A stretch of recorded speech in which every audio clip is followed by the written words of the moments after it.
2025 সালে যারা উচ্চ মাধ্যমিক পাশ করবেন তাদের একটা বিশাল টেনশন, তারা কোন কলেজে ভর্তি হবে। কলেজ সিলেকশনটা আরও বেশি কমপ্লেক্স হয়ে যায় যখন নির্বাচনের জন্য একদিকে প্রাইভেট কলেজ, অন্যদিকে গভর্নমেন্ট কলেজ থাকে এবং তুমি খুব কনফিউজড যে সরকারি কলেজে ভর্তি হবে না তুমি বেসরকারি কলেজে অর্থাৎ কোনো প্রাইভেট কলেজে ভর্তি হবে। আজকের এই ছোট্ট কয়েক মিনিটের ভিডিওটা দেখে নাও, তোমার পুরো কনসেপশন ক্লিয়ার হয়ে যাবে, পারসেপশন আইডিয়াস ডেভেলপড হয়ে যাবে এবং কলেজ নির্বাচন এটা তোমাকে হেল্প করবে। দেখো, একটা কলেজ নির্বাচনের জন্য আমাদেরকে 3-4টে প্যারামিটার্সে খেয়াল রাখতে হয়। প্রথম প্যারামিটার হলো সিলেবাস, কী পড়াশোনা করা হচ্ছে। মূলত যারা কলেজে ভর্তি হবে, যারা, আমি জার্নালিজম সাংবাদিকতা যেহেতু পড়াই, জার্নালিজম আর মাস কমিউনিকেশন বা অন্যান্য যেই সমস্ত ডিগ্রি কোর্সের সাবজেক্টগুলো রয়েছে, সেই প্রত্যেকটা কলেজের সাবজেক্ট নির্বাচন করে কে? নির্বাচন কি কোনো কলেজ করে, কোনো ইউনিভার্সিটি করে? না, নির্বাচন করে হচ্ছিল ইউজিসি, ইউনিভার্সিটি গ্র্যান্ড কমিশন।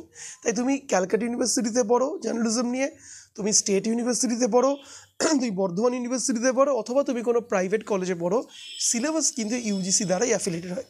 এবং সিলেবাসটা কীভাবে তারা ডিস্ট্রিবিউট করে? একটাই সিলেবাস তারা বানায়, প্রত্যেকটা ইউনিভার্সিটিকে তারা দিয়ে দেয় এবং ইউনিভার্সিটিগুলো সিলেবাসটাকে নিজেদের মতন করে মডিফাই করে আগে পরে করে তারা পড়ায়।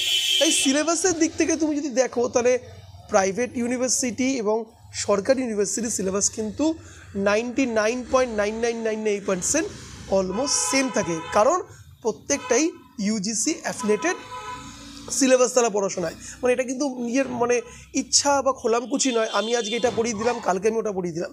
একটা প্রপার স্ট্রাকচারাল ওয়েতে পড়াতে হয়। হ্যাঁ, সিলেবাসটাকে তারা আগে পরে করতে পারে। ধরো নাও ক্যালকাটা ইউনিভার্সিটি যেটা ফার্স্ট সেমিস্টারে পড়াচ্ছে, সেটা হয়তো কোনো প্রাইভেট কলেজ বা প্রাইভেট ইউনিভার্সিটি সেটা থার্ড সেমিস্টারে পড়াচ্ছে। কোনো প্রাইভেট ইউনিভার্সিটি যেটা ফিফথ সেমিস্টারে পড়াচ্ছে, সেটা হচ্ছিল পশ্চিমবঙ্গের স্টেট ইউনিভার্সিটি, সেটা হয়তো সেকেন্ড সেমিস্টারে করাচ্ছে। সেকেন্ড সেমিস্টারে যেটা বর্ধমান ইউনিভার্সিটি করাচ্ছে, সেটা হয়তো কোনো প্রাইভেট কলেজ, সেটা ফোর্থ সেমিস্টারে করাচ্ছে। এইভাবে তারা আগে পরে করে নেয়, কিন্তু মূল যে স্ট্রাকচার থাকে সিলেবাসের সেটা কিন্তু অলমোস্ট সেম।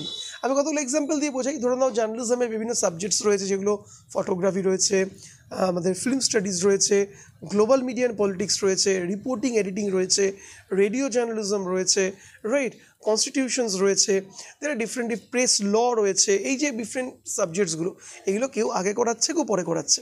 তাই যদি পড়াশোনার সাবজেক্ট সিলেবাস নিয়ে তোমার টেনশন থাকে, তাহলে কিন্তু একদম টেনশন নট। সেক্ষেত্রে তুমি বড় এক্সপেন্সিভ প্রাইভেট কলেজে ভর্তি না হয়ে তুমি কিন্তু সরকারি কলেজে ভর্তি হতে পারো। সেম সিলেবাস, সেম পড়াশোনা পড়বে, অনেক অনেক অনেক কম খরচাতে। এটা প্রথম প্যারামিটার।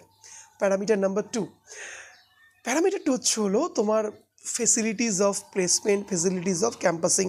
হ্যাঁ, অবশ্যই দেখো, টেকনিক্যাল যে সাবজেক্টসগুলো রয়েছে, ধরে নাও যে টেকনিক্যাল সাবজেক্ট, সেগুলো অবশ্যই প্রাইভেট কলেজ থেকে একটা ক্যাম্পাসিংয়ের ব্যবস্থা থাকে। কিন্তু যারা জার্নালিজম মাস কমিউনিকেশন নিয়ে পড়ছো, সেক্ষেত্রে কিন্তু প্লেসমেন্টের যে ব্যাপারটা, এটা কিন্তু সম্পূর্ণ তুমি কোন স্যারদের কাছে প্রাইভেট টিউশনস পড়ছো এটা তাদের হাতে থাকে। কারণ হলো আজকে মেজরিটি ছাত্রছাত্রী যারা প্রফেশনাল টিচার্সদের কাছে পড়ে, বিভিন্ন চ্যানেলের সাংবাদিকদের কাছে ক্লাসেস করে, তারাই প্লেসমেন্ট করিয়ে দেয়। কলেজের প্লেসমেন্টে তাদের কোনো সহযোগিতা বা প্রয়োজন কিন্তু হয়ই না, লিটারেলি, রাইট। ধরো নাও আজকে তুমি আমাদের কাছে ক্লাস করলে, আমাদের কাছে ক্লাস করার বেনিফিটটা কি? আমাদের এখানে ধরো নাও 12 থেকে 13 জন টিচার্স রয়েছে, যারা কলকাতার বিভিন্ন টেলিভিশন চ্যানেলের সঙ্গে যুক্ত। তো এই টেলিভিশন চ্যানেলগুলোতে যখন রিক্রুটমেন্ট হয়, তখন আমাদের স্যার ম্যামরাই আমাদের স্টুডেন্টসদেরকে রিক্রুটমেন্ট করে দেয়। সেক্ষেত্রে প্লেসমেন্ট বা ক্যাম্পাসিংয়ের জন্য তোমাকে 3 লাখ, 4 লাখ, 5 লাখ, 6 লাখ টাকা দিয়ে প্রাইভেট কলেজে ভর্তি হবে, এটা কিন্তু একদমই প্রয়োজন নয়। তুমি কোনো প্রফেশনাল টিচারের কাছে পড়লে তারাই তোমাকে হেল্প করে দেবে, তারাই তোমাকে জবের ক্ষেত্রে সম্পূর্ণ গাইডলাইন করে দেবে। হ্যাঁ, এবার কেউ যদি মনে করো তৃতীয় প্যারামিটারটা, যেটা ইনফ্রাস্ট্রাকচার, পরিকাঠামো, সেই জন্য তুমি প্রাইভেট কলেজে ভর্তি হবে, তাহলে অবশ্যই ভর্তি হতে পারো। ইনফ্রাস্ট্রাকচার, পরিকাঠামো কি? অনেক বিল্ডিংগুলোতে বড় বড় এসি লাগানো রয়েছে, 2 টন 3 টনের এসি লাগানো আছে, কাঁচের দরজা খুলে তুমি ঢুকছো, কার পার্কিংয়ের জায়গা আছে, ক্যাম্পাসে সুন্দর একটা বাগান রয়েছে, অনেক অনেক প্রাইভেট কলেজে তো জিম টিম রয়েছে, ওকে, বড় গেমিং সেন্টার রয়েছে, স্পোর্টস সেগমেন্ট রয়েছে, লিফটে করে 5 তলায় যাচ্ছ, লিফটে করে নামছো, একদম এই সমস্ত জিনিস তুমি যদি পছন্দ করো বা চাও, এই ইনফ্রাস্ট্রাকচারসগুলো কিন্তু আমার মনে হয় না এগুলো খুব একটা হেল্প করে তোমার পড়াশোনাকে।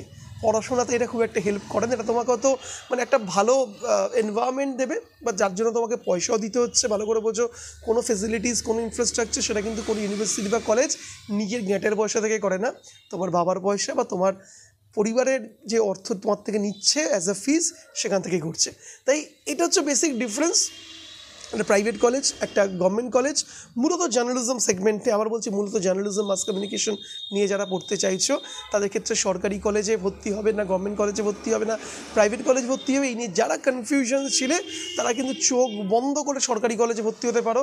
কারণ সরকারি কলেজগুলো অনেক পুরনো হয়, মানে এদের ইতিহাস অনেক, রাইট, এবং একটা বড় ইনফ্রাস্ট্রাকচার, বড় মানে লেভেলের এদের কিন্তু একখানা কাজ হয়। তো সেক্ষেত্রে দাঁড়িয়ে একটা প্রাইভেট কলেজের থেকে সরকারি কলেজের ডিগ্রিটার গ্লোবাল স্ট্যান্ডার্ডে ভ্যালুয়েশন অনেক বেশি থাকে। একটা এক্সাম্পল দিই, আজকে তুমি যদি লন্ডন যাও, আজকে তুমি যদি অস্ট্রেলিয়াতে যাও, তুমি যদি আজকে ক্যানাডায় যাও, তারা সবাই ক্যালকাটা ইউনিভার্সিটির নাম শুনেছে, কলকাতা বিশ্ববিদ্যালয়, ইংরেজদের আমলের বিশ্ববিদ্যালয়, ঠিক আছে। এই north Bengal university, Bardhaman university, এগুলো অনেক বড় বড় ইউনিভার্সিটি।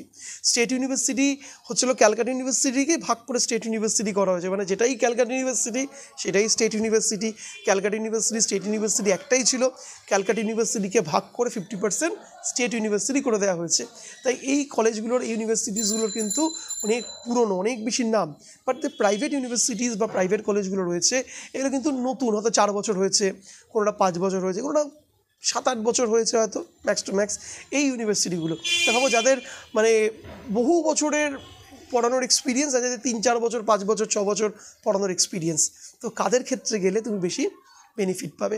তো তুমি যদি মনে হয় যে তোমার ফাইন্যান্সিয়ালি, আচ্ছা, 4th প্যারামিটারটা অবশ্যই অর্থ, রাইট, এটা বলতে ভুলে গেছিলাম। অর্থ মানে যেখানে তুমি সরকারি কলেজে তুমি পড়তে পারবে 3,000 টাকা, 4,000 টাকা, 2,000 টাকা, 10,000 টাকা সেমিস্টার ফিস দিয়ে, 12,000, 15,000 টাকা সেমিস্টার ফিস দিয়ে, মাত্র তোমার বাজেট বুঝে। তোমার বাজেট যদি 3,000 টাকা থাকে, 3,000 টাকার কলেজে ভর্তি হবে। তোমার বাজেট যদি 10,000 থাকে, 10,000 টাকার কলেজে ভর্তি হবে। সেক্ষেত্রে কিন্তু এই সমস্ত গল্পই নেই প্রাইভেট কলেজে। প্রাইভেট কলেজে গেলে 3 লাখ, 2.5 লাখ, 5 লাখ, 7 লাখ এরকম খরচা দিয়ে সেম পড়াশোনা করতে হবে। হ্যাঁ, পার্থক্য এসি ক্লাসরুম, লিফট, বড় ক্যান্টিন, বড় ধরো জিম সেন্টার, এক্সারসাইজ করার রুম, এই সমস্ত রয়েছে। তো এগুলোর জন্য তুমি যদি 5-7 লাখ টাকা দিয়ে প্রাইভেট কলেজে ভর্তি হতে চাও, ভর্তি হতেই পারো, এখানে কারোর কোনো মতামত নেই। বাট একটা পারসেপশন ক্লিয়ার করে নিয়ে যাও। অনেকের ধারণা থাকে প্রাইভেট কলেজেই বিশ্বের সমস্ত পড়াশোনা হয়।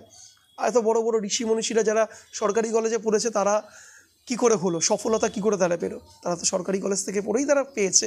যাদবপুর ইউনিভার্সিটি থেকে, রবীন্দ্র ভারতীর থেকে, ক্যালকাটা ইউনিভার্সিটি থেকে কত বড় বড় সফল মানুষ বেরিয়েছে। তো এইটা ভাবার কিন্তু কারণ নেই যে সরকারি কলেজে তুমি পড়লে তোমার ভবিষ্যৎ ডাল। একটা ফেয়ার নিউট্রাল একটা কম্প্যারিজন করে তোমাদেরকে বলার চেষ্টা করলাম। হোপসো ভিডিওর ইনফরমেশনটা তোমাকে হেল্প করবে। ভিডিও ভালো লাগলে লাইক, শেয়ার, কমেন্টস করতে ভুলো না যেন।